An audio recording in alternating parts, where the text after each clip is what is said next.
The following is a presentation of the Belly Up Sports Media Network. LJ, I have a really quick Brooks Kriske thing because I was happy you brought up his name. Brooks Kriske, he now plays for the Omaha Storm Chasers. I don't know what organization they're a part of, but they're playing the Yankees AAA team the other night. And with a, what would that be, 6-3 lead, Brooks Kriske comes into the game to get the save in the bottom of the ninth with a couple runners on when he comes in. And, you know, still a 3-run lead, LJ, but with those runners on base, you never know.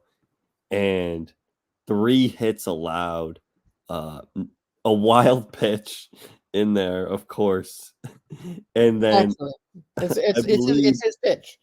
It's his secret pitch. Yes, and then, of course, LJ, who but Yankee legend, part of the IKF Josh Donaldson trade, Ben Rortvedt, walk-off home run. The Yankee fans have been waiting to see any news about Ben Rortvedt since literally that trade. He's been hurt the entire time and just finally started doing rehabs. Yes, Brooks Kriske's best pitch is the wild pitch. And Ben Rortvedt's best skill is not playing for the Yankees until now when he gets to hit off of Brooks Kriske. So that was my quick little story there. But anyway, we're going to be moving on briefly here as Brandon saw part of this Yankees Tampa series this weekend, a series that put the Yankees in there with a couple quality wins and, more importantly, back into a playoff spot. Brandon, are the Yankees back for good? Not back for good, but like I said, I see the light at the end of the tunnel with the offense. I see the end game because our offense really did step up this weekend against a Tampa pitching staff that is pretty much top of the charts in everything. Yeah, LJ, I like that. You ended the last segment too soon. Not Jacoby Ellsbury, but LJ has spelled it Joe-Kobe Ellsbury. I'm trying to run quick here, but and Ben Rortvedt's best skill is not playing for the Yankees. Yes. For those watching on the audio level here, if you have interest, go ahead and check us out on YouTube here. We're going to be getting all of those clips up to YouTube in the coming days. So definitely stay tuned for that. Definitely a way better way to watch the show. But with the Yankees offense, really good this weekend. Rizzo, so good so far for us this year. And he's going to be 34 this season. Gleyber Torres, LJ, like this is he's fully back. I mean, this is finally we're seeing the Gleyber Torres resurgence this year.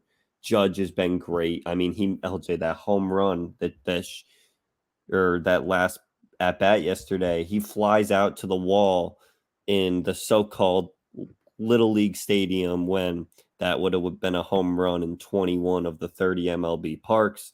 Also, Yankee Stadium has pitcher-friendly park factors, so I really don't want to hear any of that. Even though I did see a short porch. Even though you're the one who brought it up. Even though I did see a short porch home run by Oswaldo Cabrera that only would have been a home run in Yankee Stadium. So you got to love that kind of stuff. But look, once we get Stanton back, you don't have to have guys like Willie Calhoun hitting fifth every night and getting so many at-bats. LJ, Jake Bauers at leadoff is kind of just working. The guy gets on base. I don't know how. Jake Bauers at leadoff is not something I would have thought I would have had.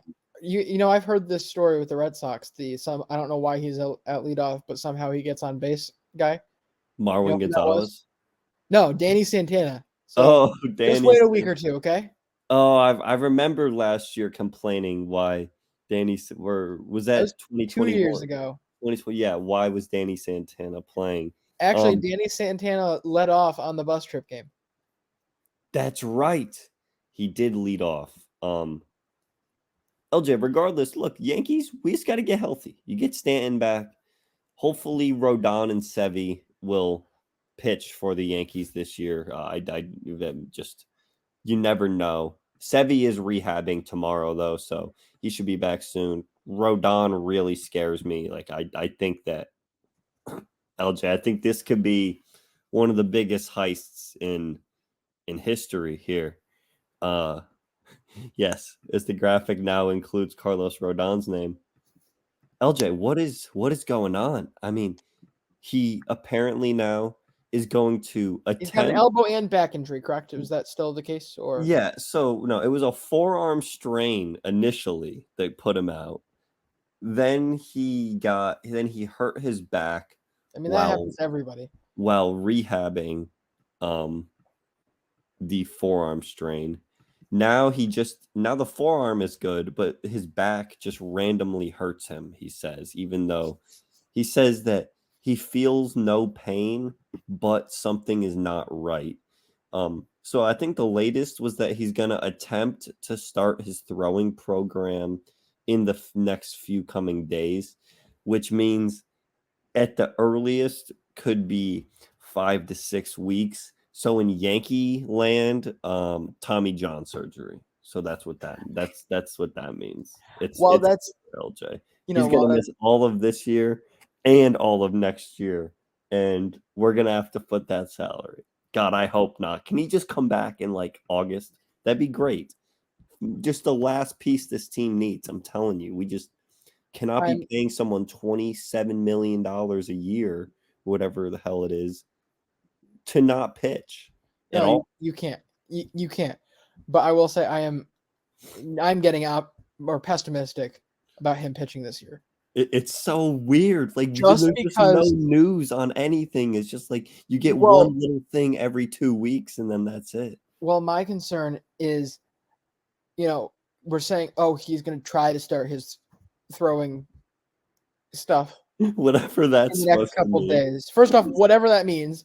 First off, second off, whatever that means.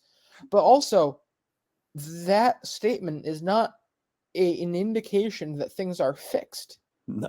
He might be without pain, but there's still something wrong there. If you can feel it, it's wrong. End of discussion. And so, I just have to see this as a matter of, yes, it's not hurting him now, but there's something wrong. It's going to affect him sooner rather than later. So maybe he won't pitch for the Yankees isn't the correct statement for me to say. He's not going to actually be memorable on the Yankees this year, because I would be shocked if he got over 25 innings at this rate. Like, that's what I'm worried about, is him not getting 25 innings, because we're going to see a situation where he comes back, thinks he's ready to go. All of a sudden the back flares up again, or really whatever was happening to him already gets worse, and he ends up out for the year with some crazy surgery we've never heard of, because no one knows what the heck's going on. But to get back to the question, are the Yankees back for good? I'm going to go with a hard no on this. Look, it's hard to get 3 teams, or it's hard to get 2 teams into the playoffs. It's even harder to get 3. Or, excuse me, 2 teams into the wild card. It's even harder to get 3.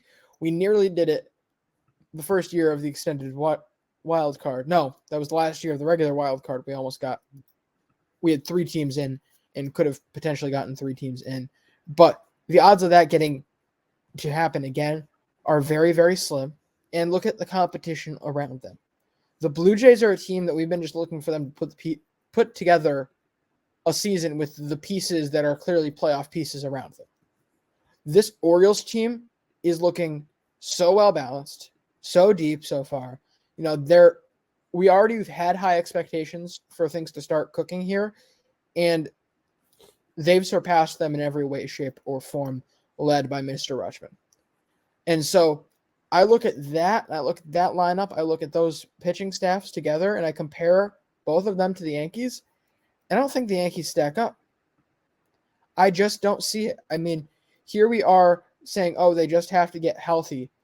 If they get healthy, you're adding 2 guys back in here, you're still dealing with one of Clark Schmidt, Johnny Brito, and Domingo Germán, which, as your fifth guy. Domingo's been good. Domingo's been good. All right, Domingo would be a good fifth guy, but, postseason, I think I'm past the point of banking on Domingo Germán for a postseason run. We'll get Sevy back. In a long-term bid. That was with me assuming Sevy and Rodon came back, was saying he'd be the fifth guy here.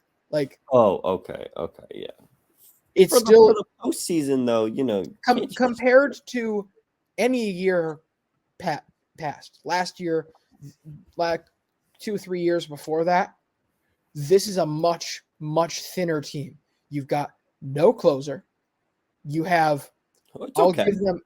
Ian Hamilton. Okay. Ian Hamilton, LJ. What are you talking about? Ian Hamilton. We're just going to go. It's not Wandy Lasagna. It doesn't even. I wish Wandy Lasagna Green was still together because that was just such a. The feng shui of that bullpen was just so on par. Wandy is good. I mean, we've got good relievers. You've got good relievers, but you don't have a closer. I've seen a group of good Rays don't have a closer unless you consider Jason Adam their closer. But I was thinking that they were going to bring out Fairbanks yesterday. I think he's their closer. You don't have an alpha. Fairbanks is 100% the alpha there. Interesting. Either way, I just realized he was on the IL, so there was no chance. He just got off it today. Also, LJ, one thing. Either way, that's not talking about the fact that they're maybe 5 deep in the lineup, in my eyes. The rest of it doesn't do anything for me. This Yankees team, is a far cry from what we've seen in any year past. And so while I don't think they're going to be bad, are they back in this playoff race? Are they back in a wild card spot for good? Absolutely not. I see this as a above 500 team on the outside looking in. Cashman will be safe, though, because he's above 500. That's all that matters to the Yankees. And I'm going to explain to you what our path to the playoff is and what Cashman realizes, and this is why him and Hal know that they'll somehow be able to sneak in. Look, in the AL West, let's assume that the Rangers and Astros both make it, which I think is fair. That's one wild card gone. Because the Angels they just can't do anything except be around 500, and I'm going to assume that the Mariners don't pick it up, and obviously we don't talk about Oakland. In the Central, there is whoever wins the division, which is going to be the Twins. The Guardians aren't making it this year. The offense is pitiful. It's so bad. I mean, so bad that I can't get behind this team, regardless of how good the pitching staff has been. So just the Twins are making it there. And then in the AL East, all you're asking is that the Yankees are better than 2 of the 5 teams. They have to finish third, right? Because if I'm saying 2 teams from the West are making it, then 1 from the Central and 3 from the East can make it. And whether that's passing Toronto, whether that's passing Baltimore, because Boston, I'm still a little confident in Boston. I think it's a little too early. I think they need to let some of these younger players, because they do have a stacked farm system. Boston does. I think they need to let, get another year of Cassius, another year of Emmanuel Valdez, and especially with the pitchers too, Brian Bello. Give it another year with Boston. But if the Yankees just finish third in the East, that gets them into the playoffs as the last spot. Assuming that, the West only has 2 teams, which I think at this point seems pretty reasonable. And I'm just fading the Guardians at this point until the offense shows me that they are better than what most AAA teams are putting out there on a given night. This is just, I'm going to keep this clip. Good. And I'm going to continue to keep this clip because I think you're being just so overly arrogant with this. Mind you, I agree with the Red Sox. The Red Sox are a team that have pretty much met my expectations this year so far. We're talking about a 22-19 team that's in 5th place. That's probably where I expect this team to be, above 500 and 5th. or around 500 in fifth is the most reasonable explanation for how this AL East is going to go, and they will be that odd team out. I'm not going to try to defend them. But for you to tell me that a team with the talent of Seattle to, the fact that you're already 100% out on them being able to put this together, especially seeing they have to play the A's and the Angels a lot more this year. Like, honestly, if we're talking about a team that we should fade, the Angels being above 500 for more than a month more. Oh yeah, no, I'm fading them. Isn't happening. I'm totally fading them. But my point is only Seattle 100% has. Well, first off, they have more teams to beat up on than the Yankees do in their schedule, and they're just probably, I would say, just as talented as the Yankees. Honestly, I would say the offenses aren't close. The offenses aren't close. LJ. The offenses aren't close. We go from LJ. The Yankees are no. Not looking at performance here. I'm looking based on talent alone here, and I'm looking at 1, 2, 3, 4. I'm looking at two teams that are 5 guys deep. Plus Stanton when he comes back for the I was Yankees. including Stanton in 5 guys deep. So Glaber, Judge, Rizzo, DJ, Bader. That's 5, and Stanton is 6. Actually, I was taking Glaber, Judge, Rizzo, Volpe, and Stanton. No Bader or DJ LeMahieu? Are you kidding me, LJ? What part of DJ LeMahieu these days should I be saying? Oh, I'm genuinely. He's exactly what you preach. The high batting average guy that moves them, that gets the runs in. That's exactly the kind of player you would want. That's. I mean, yes, but within the context of this team, it's not nearly as scary. It's what the Yankees need, LJ. This looks like a 3-horse race here for that 3rd spot. It's between Cleveland, Seattle, and New York, and I would probably edge New York too. But at the end of the day, I'm not going to guarantee that they're back for good because there's a lot of hurdles in New York's way. Edging purely on talent. On other circumstances, it's a tough ask to see here.